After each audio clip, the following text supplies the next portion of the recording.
Remington 1858 Sheriff's Model Performance on a Tiny Deer. William Hovey Smith, 2016.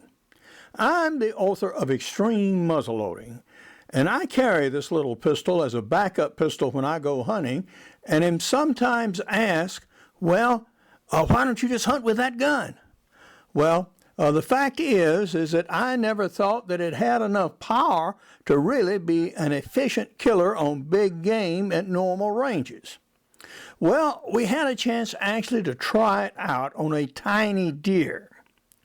Now, I'm also the owner of a new company, Hovey's Knives of China, and we used one of our knives, the point square, to completely process this deer. And you'll see a little bit of it later in the video. This is Hovey Smith, the Backyard Sportsman. And this is a story of the Patriot Rifle's first deer with which it was involved. But it didn't quite kill. Hound Doggy here, yes, this is Hera, who found and bathed the deer. And Mama Dog, who always supervises, of course, in my Tomcat tree stand, and how I am doing in about 11 days after I had 3 stents put in my heart. And what this thing did. Yeah. Here is a close-up of the Remington pistol on the deer. Now, those 2 bullet holes you see were the final shots fired at about 8 yards with this pistol at a standing deer that Hera had bayed. The situation evolved like this. I had my heart stents put in about 10 days ago. I like to hunt, but I'm doing things progressively and not straining myself awful much into doing it. So I progressively worked along, and the last deer I killed, I had to get help to drag it out. It was nearly 3 times the size. But this time, this morning, I actually walked this lightweight stand back in my woods about a mile, and actually saw a very good deer, but we didn't get a shot at it. Fortunate that we did not, as it turned out. Then, later in the morning, 2 does came by. I watched them for a while, but my stand was sitting in the tree like this, and the does were too far to that side for me to get a good shot at. So I moved the stand slowly around the tree. You can do that with these Tomcats and not make any noise. This is the Tomcat 1 tree stand. There is another model, the Tomcat 2, with a pull-out seat that I commonly use when I bow hunt. I made a bad shot on this deer at 50 yards and only nicked a leg, but I did not have an idea how bad I actually hit it. Why was it such a terrible hit? As it turns out, the stock is loose. Bad loose. Worse now even than I shot it. It wasn't so bad when I came out this morning, and I thought maybe on close range I could get away with it. But as it turned out, I could not. So, thinking the deer was somewhat hit, I engaged it, Remington replica revolver here. Now this is a pretty puny load. It compares to about the .38 Special. But this is a tiny deer. And I use it if I hit a deer to finish it off. Well, I fired several shots at this deer, and in fact hit it several times. Exactly how many, I'm not sure yet. And at any rate, it did go down. Then I went back, got my lawn tractor, which you'll see. This is the lawnmower and cart that I use to haul deer out of my woods.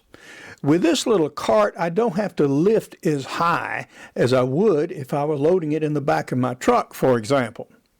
Now, later in the season, I'm going to lose that deck, that is, take it off, so I can get the tractor around easier in the woods. Put the cart on it so I didn't have to drag it a mile back to the house, and brought it down here in hound dogs. Now, when hound dogs found the deer, it went on its feet. And Hera, behind me here, yeah, she was a brave dog. Yes, she was. She was a very brave dog. And she bayed the deer. And here is Hera, and she is muddy because before I even took her to look for the deer, we put out some bait on some of our sites, and she went down to a pond to get some water and cool off and get a swim.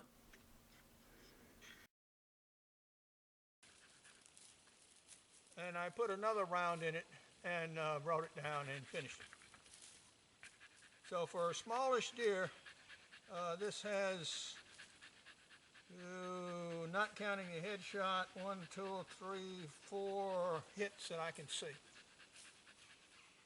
So we're going to get this thing home and get it cleaned out, because this will be excellent cut up meat. This makes beautiful soups and stews and tender. Oh, this is going to be tender. So that's why I shoot such deer. Besides, we do need to keep the doe population down a little bit to get population control. Here is our little doe's carcass. Now this is where I think that first hit was with a rifle. And then the rest of these through the body were with a pistol. The shot in the middle of the shoulder and the one lower in the chest were made at 8 yards with the Remington as a backup pistol, and those bullets performed just exactly as they ought to have. The one further back and high was the first shot I actually hit with the pistol that disabled the deer. And here is a picture of the heart with a bullet clean through it. Sometimes desperate conditions require desperate measures. And that is a case that we're looking at here with this Patriot rifle. You notice the stock? That is too loose. The solution is simple. There is a through bolt that runs through here. And a tool must be inserted through the stock to tighten an Allen bolt, which is here. But to do that, one must remove the butt plate. We'll now see if we can do some probing and find the location of that hole. We'll know it'll obviously be in the center line here, and probably about here, I would suspect. I'm now enlarging out the hole in the plastic just to give easier access for whatever tool we might have to build. We're now going to take a look and see what that little pistol did on this tiny deer. Now, I've long maintained that that short barrel of that sheriff's model with black powder loads is a very puny load. And in fact, this deer demonstrates that very, very amply.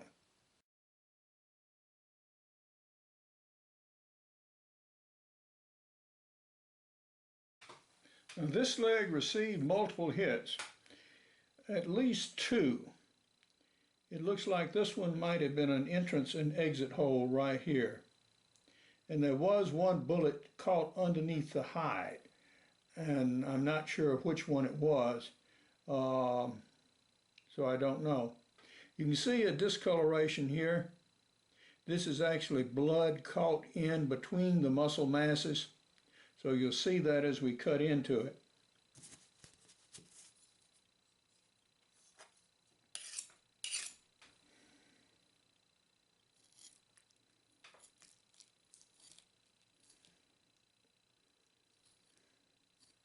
What I'm doing is cutting along these large muscle masses. This is the equivalent of our big butt muscle, by the way. All right, you see I'm getting some blood right there along the boundaries. This is mostly between the membrane.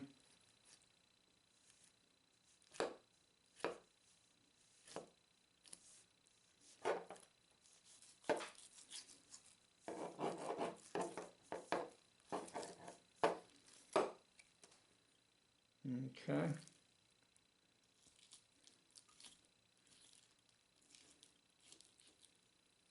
A little deeper here. So now we get to the pelvis bone itself. So I'm cutting through muscles attached actually to the pelvis.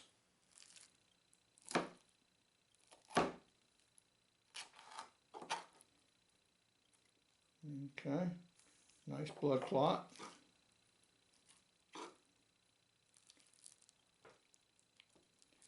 Now the big bone right here, that's free. Now on a normal sized deer, that might be a roast that's, oh my, up to a foot in diameter. But this is a tiny little thing. So she's not that big. And see, bullet travel, I think, from here through here. Okay, yeah, that's pretty clear. Started here, went through here, did not hit bone.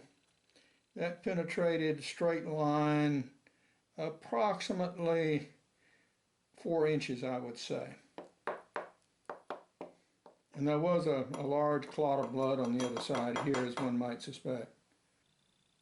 The end of the day following me taking the first deer for which the Patriot rifle was partially involved, that was actually killed by the Remington pistol, we are securing our stubs.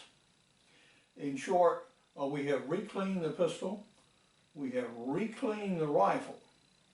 So far as the rifle is concerned, this loose stock is in the process of being prepared. As you note, I have drilled an access hole in the rear, and we will later today be making a tool with which to tighten it up to the action so we can return it to service. So far as the Remington 1858 Sheriff's model is concerned, I like this style of pistol. However, the Sheriff's model demonstrated that it just didn't have enough oomph to really be effective as a game hunting gun, and this is something I have long maintained because of its short barrel. So, we have its bigger brother here, which is the Buffalo pistol. This pistol is in all stainless steel. It has adjustable sights. It has a nitride coating on it, so it is as weather and corrosion resistant as you can get. And it is also quite accurate. The longer barrel enables you to get more velocity even with a round ball load. Now with this particular pistol, yes, I have killed hogs and I have taken deer with it. Yeah, this pistol works, it works well, and if I'm going to hunt with a handgun of the Remington style, yes, this is a preferred version. The longer barrel Remington also has adjustable sights, and I much prefer it when I go pistol hunting for deer. Now that I've got deer in the freezer, I'm going to take this as my backup gun because the deer I'm now hunting are much bigger deer. That is not. I do carry it, however, as a backup pistol. This ugly looking device here enables me to load the cylinders of several varieties of revolvers with several different kinds of charges and bullets. So with this, I can load actually a conical bullet to fit in the Walker revolver, for example, with here, and with other revolvers using another pedestal, which you cannot see. So we will actually work up long-lasting loads for this revolver that may stay live for months. And I have a video showing precisely how to do that. Basically, you use black powder. You put a plastic wad between the powder and the projectile. You also seal with wax rather than a more soluble bullet lubricant. This sets hard. Loaded in this fashion, these loads, when well capped and kept dry, will last for months with little or no loss of effectiveness. The loads through this revolver developed all the power they could give, guys. With that short barrel, though, it just wasn't enough to quite get the job done. So, we are going to get this gun repaired, this gun reloaded, and get ready to go back out there and do it again. But now, this is Hovey Smith, reminding you to hunt what you eat and eat what you hunt. Be legal, be ethical, be safe. Goodbye, God bless, and see you next time. This is my logo and some of our knives from Hovey's Knives of China. These are absolutely new to the world knives, and they're based on ancient Chinese patterns, first made in bronze 3,000 years ago, and some even older. Now, I'm the author of several outdoor books. Included among these are Extreme Muzzleloading. Now, I also cover muzzleloading in backyard deer hunting, and I have an 8-book ebook series on muzzleloading guns, including muzzleloaders for hunters, shooting and maintaining your muzzleloader, hunting big and small game with muzzleloading pistols, and hunting with muzzleloading shotguns and smoothbore muskets. In retrospect, this little gun did just fine at about 8 yards. It did what it was supposed to do. It's not really a reach out there and grab 'em kind of pistol. If you want that, then you need a bigger gun. Now, I have a number of videos about the previous hunts. For more information, you can go to my website, www.hoveysmith.com. Good hunting and good eating from the outdoors. Goodbye, and God bless.